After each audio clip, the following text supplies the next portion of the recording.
Hello and welcome. Hi, I'm author Grace Wroldson, and I'm here to talk about strengthening your case, your custody case, if you are required to co-parent with a narcissist. Welcome to my work. I'm an author, coach, and strategist for moms in custody battles or forced to co-parent with a narcissist. I have 5 books for moms, 2 groups on Facebook, and other social media where I just post some tips, tools, and strategies so moms can work with wisdom and have better outcomes and at least better the bad situation they've been placed in. This is just a full disclaimer. It's not advice, not direct full advice. Take what's helpful, leave the rest. I call this my shared survivor wisdom. So what happened to me may not happen to you. I was able to overcome a 12-year family court battle and eventually negotiate with the narcissist. I did lose my legal rights in 2020 after a 5-day trial in family court with biased GALs and not enough legal power. So that's why I'm talking about strengthening your case. I say if you're ready and willing to learn and do the work, I'm here to teach, coach, and mentor. My background is loving and leaving an alcoholic, recovering from codependency, and then going on to co-parent with my narcissistic ex and have some success in negotiations where we did not have to go to trial for a second round. I did win back many of the rights that I lost. And then we now have peaceful co-parenting and no legal battles. And I just wanted peace and protection for our only child, and that's what I focused on. My first book is Co-Parenting with a Narcissist, 7 Self-Rules to Stay Sane. My second is How to Fight a Narcissist in Family Court and Win, Super Smart Strategies for Success. And I say, learn all you can because knowledge is power. You can come to my website and learn more about me and my story and read some of my articles with my tips and guides. Be willing to learn the lesson. You can learn, heal, and grow through this. You don't just have to go through it. I always say, change what you can. My third is co-parenting with a sociopath. And my fourth is how to survive a custody battle when the family courts force you to co-parent. My newest book that I'm most excited about is Tame the Narcissist because it teaches more about my skillful means and how I use strategies, skills, and support to navigate around the narcissist and neutralize the narcissist. This is 10 keys for better co-parenting to create peace and protection using strategy and skillful means. That's on Amazon. If you do read it, please give it an honest review. So in a custody battle, remember that to get strength, we have to build it up. And there are different types of strength: mental strength, emotional strength, legal strength, and more. And the key is to work on strengthening your case, yourself, your whole mind, body, spirit. And I say read, learn, heal, and outgrow that narcissist. This is a tip that I posted recently, and I just, want to go through this. Welcome to my work. And I encourage you to do that self-check-in to see if you are weak or strong in different areas, or how does the narcissist perceive you? This does matter, especially in negotiations or in a family court custody battle. And I always say, remember that to get strength, we have to build it up. And you need, sleep to have certain kinds of mental strength. So if you're not getting enough sleep, you need support, emotional support to have emotional strength. You need a lawyer or legal advice to have legal strength. I mean, unless you want to go and get a law degree, but like moms need to know their limits and need to know what they can and can't do.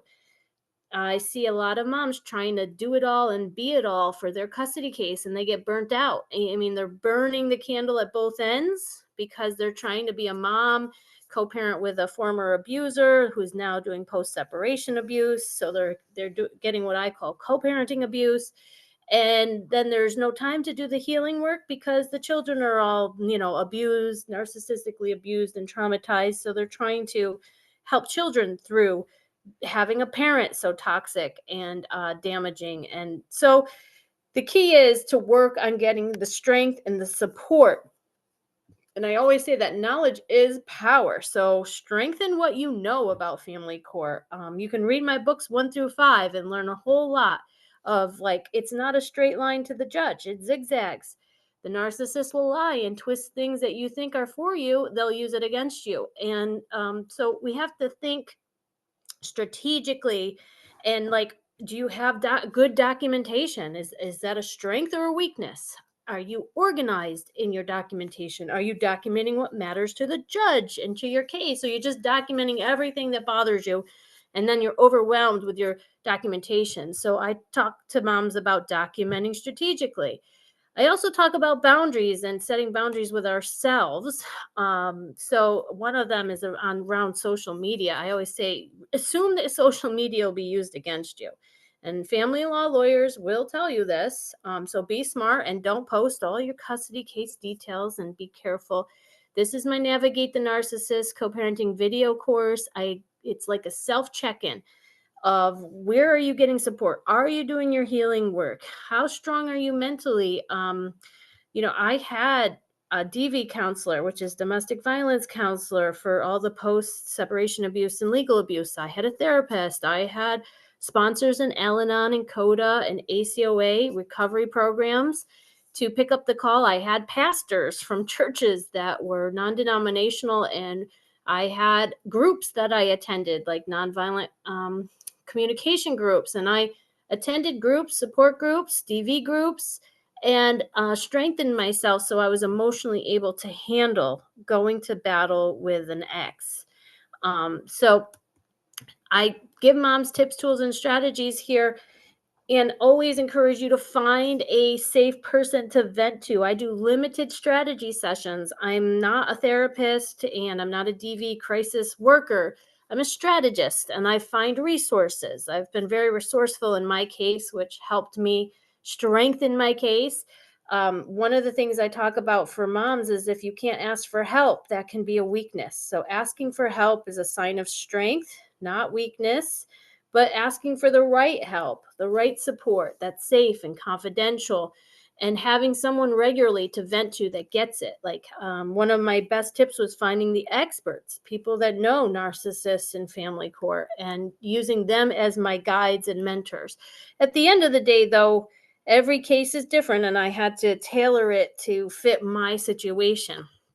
And I had to be careful about getting direct advice. I mean, if I told my story to someone, they would say, oh, call CPS. And guess what? I already called CPS 8 times. So it went against me to just keep calling CPS. And I did need a lot of legal guidance. So I've had 3 lawyers over the years. If you want to learn more about me or pick up some of my helpful guides, they're in my blog. And the goal should be peace and protection for children. And that means focusing on the best interest factors of the state and adopting those into our mind and strategy. Remember to like and subscribe if this video resonates with you, because you'll get more of these free videos. I talk about using a 20 wants list, a power tool, so that you get what you want.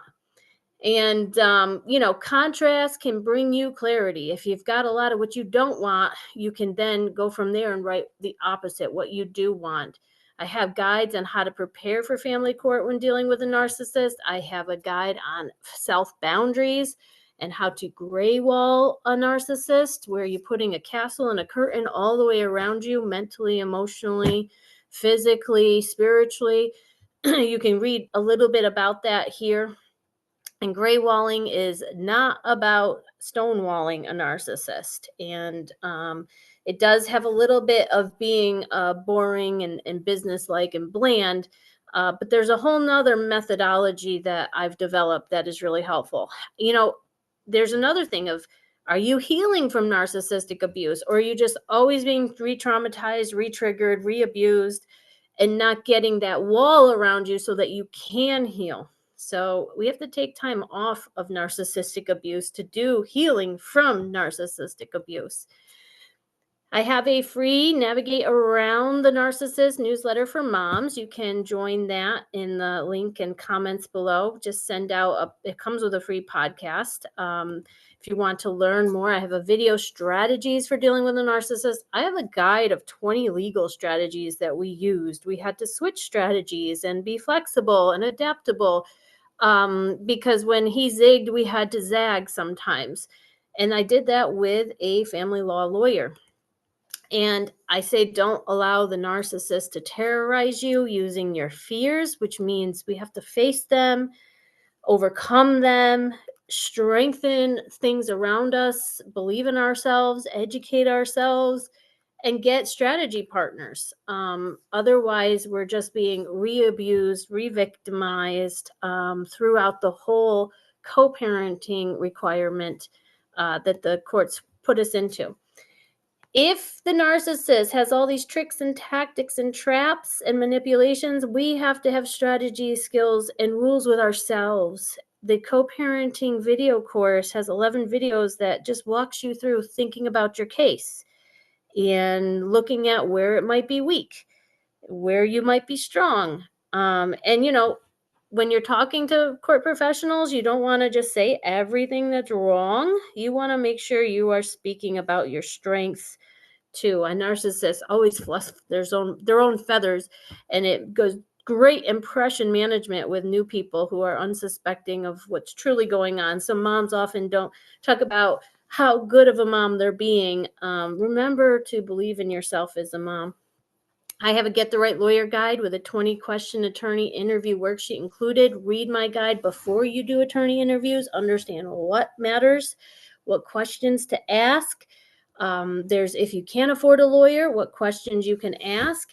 You can go into these legal consultations and maximize them. You can get your burning legal questions answered by in these. An attorney will often give you the strategy and the approach they will take, whether it's not filing and waiting and doing certain documentation for 3 to 6 months, or filing right away certain motions or emergency motions using certain evidence. So you can get those answers from a lawyer, but make sure you talk to a couple more, because every lawyer has a different approach and opinion. And often our child custody case is only as good as our attorney. So many moms have a very weak legal stance, and then the narcissist will get a strong legal power that will overcome them. So we can empower ourselves by obtaining strong and solid legal representation. And I encourage moms to get that. And what you can do before getting a lawyer is start your 20 wants list, make lists, gain leverage, instant leverage, and use it as a power tool to lead your lawyer. And that'll help you stay on track. What does your child need? Let's start writing that out, because a child that's 3 years old will need something in there about college and car and cell phone. And getting these things down will be so helpful for leverage. You're making instant leverage. A narcissist doesn't want to part with their money, usually, even wealthy ones. And then how to frame it so that I have a bonus guide that it's not coming from you. You're not the threat to the narcissist, but the rules are the rules, not your rules. And everyone has to follow the rules. So I teach that using skillful means. And then how to frame everything so that it doesn't pit you against your ex. And that's one of the downfalls of family court. There'll be a new nonprofit starting with some support groups and things. Look for that on my website. And make sure you go from stressed to strategic and from weak to strong. And think about your case. Start planning a solid documentation. Make the court binder. I call it the big red binder. That can be so helpful. Just bring it to negotiation, plop it on the table. And when they have a lie, you can easily go to the evidence, that the child's got straight A's. When he says, oh, the child's failing school, you can pull out the report card and just say, I don't see that here. So when you have solid evidence and copies of things and you go factual instead of emotional, that can make you stronger. So thanks so much for watching. These are some slides and notes from our 3-week empowerment session that I ran for moms of the groups. If you want to go from triggered to targeted, from stress to strategic, keep watching out of my groups for the next support group where we can get stronger together. And think about gathering, stop being alone in this battle and gathering a team of support so that you have mentors, guides, allies, and you can be strong emotionally. And I always tell moms that the way a narcissist typically wins is to emotionally destabilize the target. And if you can stop being emotionally destabilized or stop being the target, get emotional support, and stop being the TOB, the target of blame, this can become a better situation. And I talk about making things, doing things that create goodwill and having a whole different mindset and attitude to adopt to overcome this situation. So remember to like and subscribe. And if you need professional services, here's a list of local DV counseling agencies, online support groups. You can find those supports locally, you can find them online. Um, get the support that feels right for you and feels safe for you. And there's many places to look. The places that I got help, I share, was good family law lawyer. I had to interview like 5, and I had a DV counselor for post-separation abuse, had an Al-Anon sponsor. My ex was a drinker. I did the Al-Anon program, the 12 steps. I had a therapist. I had fellow friends in recovery that knew my story.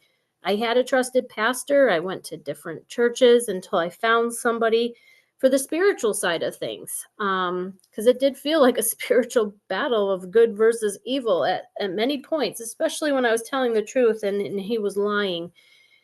So I had women from local support spiritual groups that knew my story, and other moms in parenting groups, and a parenting coach. Not many people, and I had my daughter's therapist too.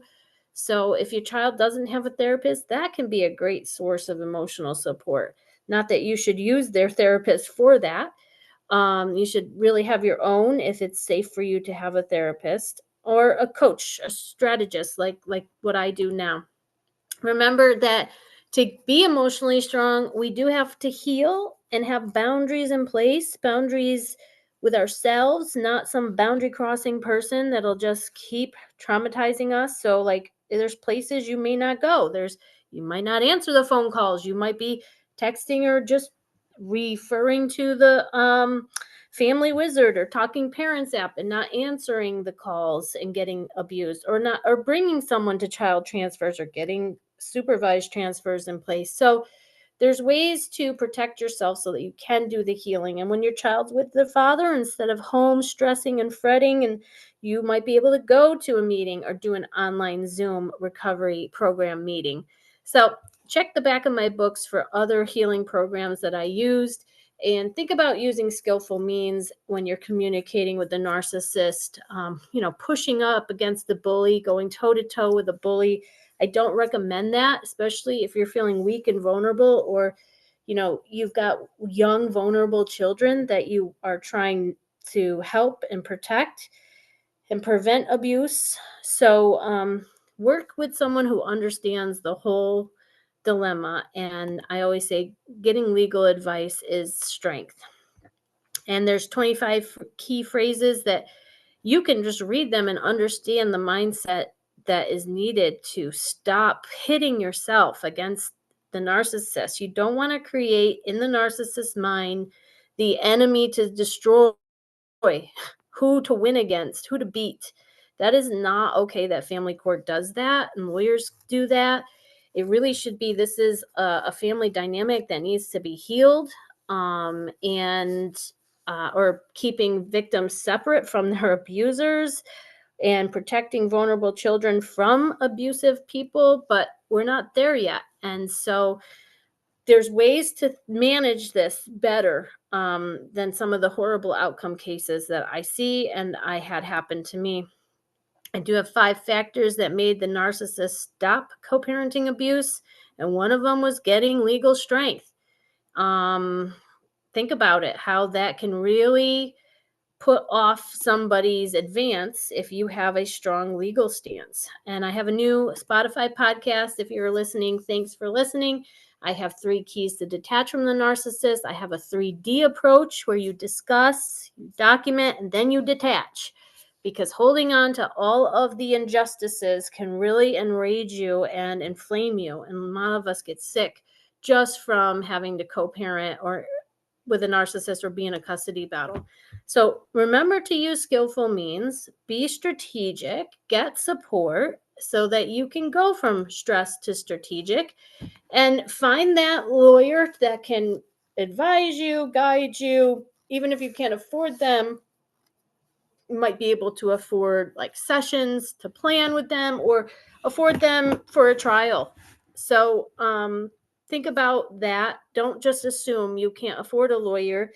There might be a way to take out a loan right before trial. It's really hard to win back things you lose in family court. You've got to wait for a material change of circumstance. Your motions can get denied if you don't have it.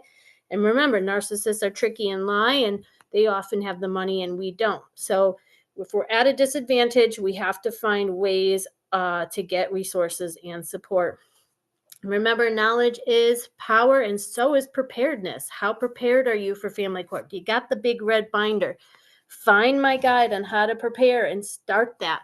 Just having that at hand can stop a lot of the lies, or learning how to document the narcissists, numbering the lies, dates, times, and details, non-emotional, just factual. Those guides are on my website or in all 4 or 5 of my books now. So hope you got something out of this, and I encourage you. Thanks for being mom members of my groups. Look for the next support group that we have, and I say become empowered, get that legal support, use wisdom, lead with your love for your child, which is bigger than the narcissist. Remember to safeguard your custody case against false PA claims. Enjoy your child's one and only childhood. Keep being the best mom you can be. Protect yourself, practice self-preservation, do all the things that are right by you and your child, and don't overly focus on the narcissist. It can be very tempting because we know sometimes they're after us or they're looking to get us, and that can make us very paranoid and fearful. So check out my Get the Right Lawyer guide in the links below. Find my video course. Start doing 2 a week. Every like Monday, Wednesday, watch a video, take notes, look at your whole case so that you can strengthen those weak areas. And yes, legal abuse, if they have the money and they want to beat you, legal abuse is often one of their tactics if they cannot directly abuse you and you've put a lot of boundaries around you. So that's why I talk about using skillful means and gray walling and not being the enemy of the narcissist. So do the healing work, find the strategies you need, find the support you need. Remember, these are all some of the strategy. I had a documentation strategy, a support strategy, a legal strategy, a defense and an offense strategy. That's part of my 3-part strategy. You can't just play defense all the time when you're in a family court battle, and any lawyer will tell you that. I mean, if your lawyer's advice is to do defense for a while to show the judge who is the aggressor or high conflict, then follow your lawyer's strategy or get another legal opinion if it's not working and you're losing with the lawyer that you have. I needed a parenting strategy, a communication strategy, and I had to set them all in place for what would work in our case. So expect the unexpected if you are in family court. It's not a straight line to a judge, typically. I mean, generally, it's not. The other party gets to have a say and can stop evidence, block evidence. There's typically legal twists and turns, continuances, motions, delays. Have some backup plans, and use a lawyer for the law part. Thank you so much for watching. Remember, my Get the Right Lawyer Guide is also in video form. So pick up that new book if you want to shift your energy away from that narcissist and start living your life and being with your kids through their childhood. And I hope you all can better any bad situation. Remember to heal and learn and grow and outgrow that narcissist.